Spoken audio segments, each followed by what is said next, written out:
नमस्कार दोस्तों, हमारी आज की कहानी है अरे रोशनी, तू क्यों फिक्र करती है। तेरी भाभी बड़ी गुणवान है, मेरी बहू सब संभाल लेगी। तू तो बस आ जा और कोई फिक्र मत करना। डिलीवरी होने के बाद 6 महीने तक तुझे यही रहना है। शरीर बहुत कमज़ोर हो जाता है बेटा, तेरा और बच्चे का हम अच्छे से ख्याल रख लेंगे। रसोई में काम करती सिया, सासू माँ और ननद की बातें सुनकर सकते में आ गई।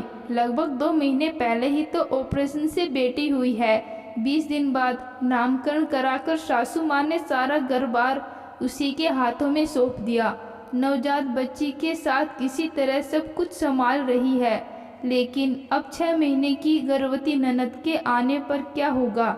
जरा भी कमी रह गई तो मम्मी जी रात दिन सुनाएंगे। और तो और दीदी तो डिलीवरी के बाद भी कई महीने यही रहेगी। मालूम भी ना हुआ कि आंखों से कब अश्रुधारा बह चली और माँ का उदास चेहरा आंखों के सामने घूमने लगा। समदन जी, हम महीने भर के लिए सिया को अपने साथ ले जाते हैं। बिटिया की अच्छे से देखभाल हो जाएगी। ऑपरेशन का शरीर है, अगर कुछ कमी रह गई तो सारी जिंदगी झेलती रहेगी। आप क्या कहना चाहती हैं? हम अपनी बहू का ध्यान नहीं रखते? पूछ लीजिए अपनी बेटी से। अगर पूरे 9 महीने में एक दिन भी मैंने इसे जरा भी परेशान किया हो, आप निश्चिंत होकर जाइए, हम अपनी पोती और बहू का अच्छे से ध्यान रख लेंगे। अच्छे से ध्यान रख लेंगे क्या कहती? दिल पर पत्थर रखकर चुपचाप वहां से चली गई। पूरे 9 महीने एक भी दिन सिया चैन से न बैठ सकी। बेशक कोई अपशब्द या गलत लहजा इस्तेमाल नहीं किया जाता है उससे बात करने के लिए, लेकिन इतनी ज़्यादा तारीफ और चाशनी में लपेटकर हर बात कही जाती है कि वह कभी इनकार ही नहीं कर पाती। सिया की सासू माँ का सबसे फेवरेट डायलॉग है, मेरी बहू बड़ी गुणवान है, वह सब संभाल लेती है। साक्षात अन्नपूर्णा लेकर आई हूँ घर में। आप समझ गए होंगे, जिसकी सास इतनी तारीफ करे वह बेचारी परफेक्ट बहू बनने के लिए कितनी जी जान लगाएगी। ना कभी देख पाई ना समझ पाई, तारीफ के कुछ शब्दों के पीछे उनका कितना बड़ा स्वार्थ छिपा है।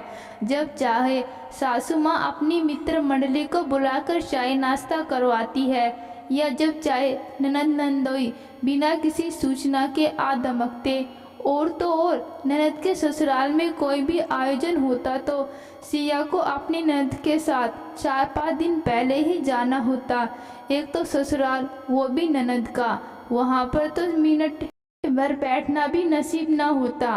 बेचारी सिया अपनी परफेक्ट बहू की इमेज को बरकरार रखने के लिए दिन रात एक कर देती और बदले में सबकी नज़रों में अपने लिए प्रशंसा के भाव देखकर बहुत खुश होती। अगले हफ्ते ही सिया की गर्भवती ननद रोशनी अपनी बेटी, जो कि 4 वर्ष की है, के साथ मायके रहने आ जाती है। जिम्मेदारियों का बोझ सिया को तोड़ने लगता है। अपनी छोटी सी गुड़िया की पूरी देखभाल, उसके बाद ननद की बेटी और उनकी देखभाल, साथ में घर परिवार का भी पूरा रख रखाव। सासू माँ से कोई उम्मीद रखना तो उसकी खुद की ही बेवकूफ़ी है। माँ बेटी सारा दिन कभी कमरे में कभी बगीचे में समय बिताती हैं और छत पर भी धूप सेकने चली जाती हैं। एक दिन पेट में असहनीय दर्द के कारण सिया गिरकर बेहोश हो जाती है। जब उसे होश आता है तो सामने उसकी माँ, पापा और बिटिया के साथ पति हैं। सिया, डॉक्टर ने कहा है कि तुम्हें अभी 2-3 दिन अस्पताल में ही रहना होगा। तुम्हारे टाँकों में पस पड़ गया है और उसकी सफाई करानी होगी।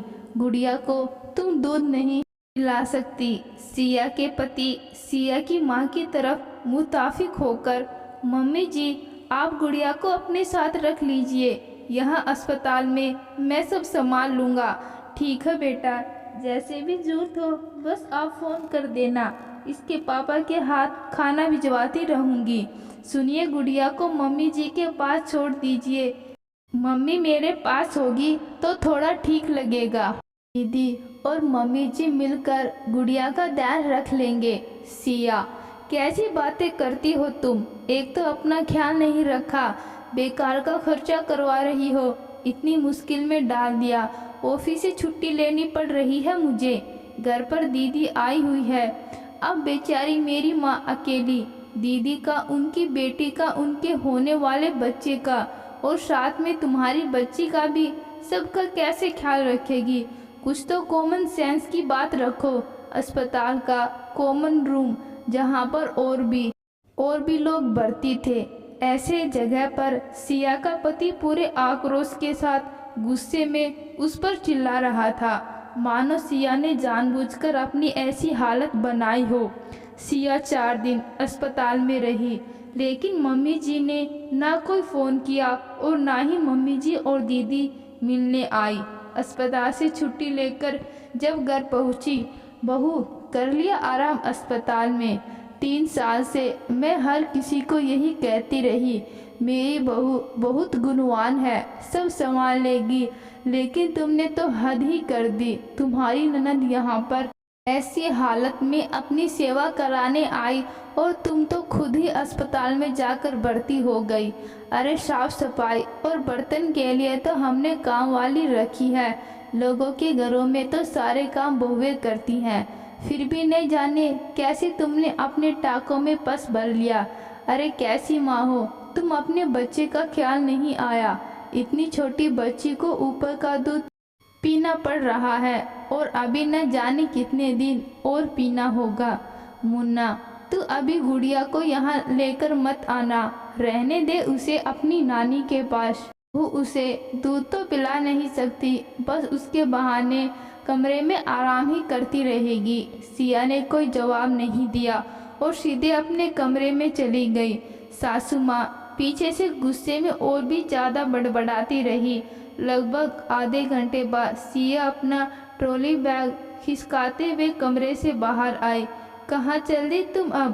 कहने को तो अभी अभी अस्पताल से आई हो और यह वजन लेकर घूम रही हो। सारे समाज में मुझ पर थू थू करवाओगी। अरे दुनिया वाले तो यही कहेंगे ना कि सास ने ध्यान नहीं रखा, कोई यह नहीं कहता बहू के कर्म कैसे। मम्मी जी, मैं अपनी बेटी के पास जा रही हूँ, आप अपनी बेटी और अपनी देवती का ख्याल रखिए। जब तक मेरी बेटी 6 महीने की नहीं हो जाती मैं यहाँ वापस नहीं आऊँगी। दिमाग खराब हो गया है क्या तुम्हारा? इतने समय कोई मायके में पड़ा रहता है क्या? सब समझती हूँ तुम्हारे बहाने मेरी बेटी के सुख में जल रही हो तुम। जाकर अपना सारा सामान अंदर रखो, कोई कहीं नहीं जा रहा। मम्मी जी, आपकी बेटी तो अपने मायके में सेवा करवाने आई है। मैं अपने मायके इसलिए जा रही हूँ कि मेरी बेटी का ध्यान रखने के लिए मैं जिंदा बच सकूँ। पूरे 9 महीने आपने मुझे बस यही समझाया कि जितना घर का काम करती रहोगी डिलीवरी में उतनी ही आसानी होगी, लेकिन ईश्वर को कुछ और ही मंजूर था। जो मेरा ऑपरेशन हुआ, ऑपरेशन के 20 दिन आपने जैसे तैसे काटे, उसमें भी मेरे खाने के लिए ना कोई लड्डू, पंजीरी और हरीरा बनाया और नहीं मेरी बेटी की मालिश या कोई और ध्यान रखा। अपनी इस हालत से मैंने एक सबक बहुत अच्छे से लिया है। आपका अपना सच्चा साथी सिर्फ और सिर्फ अपना शरीर है। अगर आप अपने शरीर का ध्यान रखोगे तो वह आपका ध्यान रखेगा। जब आपका शरीर आपका साथ नहीं देता तो कोई भी आपका साथ नहीं चलता। दीदी के घर में तो खाने बनाने के लिए एक बाई रखी हुई है, उन्हें कौन सा काम था। लेकिन अच्छा है, मायके में जितना सुकून और आराम मिलता है वह कहीं और नहीं मिलता। आप दीदी को अच्छे से ख्याल रखिएगा। दीदी, आपको मेरी बहुत सारी शुभकामनाएं। मैं ईश्वर से प्रार्थना करूंगी कि आपकी डिलीवरी किसी भी तरह की कोई परेशानी ना हो। मेरा पहला फर्ज मेरी बेटी की तरफ है, सो मैं उसके पास जा रही हूँ। अपने पति की तरफ देखकर अगर आपको भी महसूस हो कि आपका अपनी पत्नी और अपनी बेटी की तरफ कोई फर्ज है तो मिलने आते रहिएगा। सिया अपना बैग खिसकाते हुए दरवाजे तक गई जहाँ कैब उसका इंतजार कर रही थी। ड्राइवर ने बैग गाड़ी में रखा और सिया को उसकी मंजिल की तरफ ले गया। तो दोस्तों, सिया ने अपने लिए फैसला लेकर सही किया या गलत, कमेंट बॉक्स में ज़रूर बताना। अगर आप ऐसी परिस्थिति में फंस जाए तो क्या करेंगी? समाज के डर से खुद को मरने के लिए छोड़ देंगी या अपने बारे में सोचकर कठोर निर्णय लेंगी? अपनी कितनी ही ख्वाहिशों को अधूरा छोड़कर सिया दूसरों की इच्छाओं को पूरा करती रही। हम सब भी तो यही करते हैं ना। न जाने कितनी ही ऐसी दबी हुई अधूरी ख्वाहिशें हैं हमारे मन में भी होंगी। तो दोस्तों, आपको यह कहानी कैसी लगी कमेंट बॉक्स में ज़रूर बताना। कहानी अच्छी लगी, कहानी को लाइक शेयर और चैनल को सब्सक्राइब ज़रूर करें। धन्यवाद।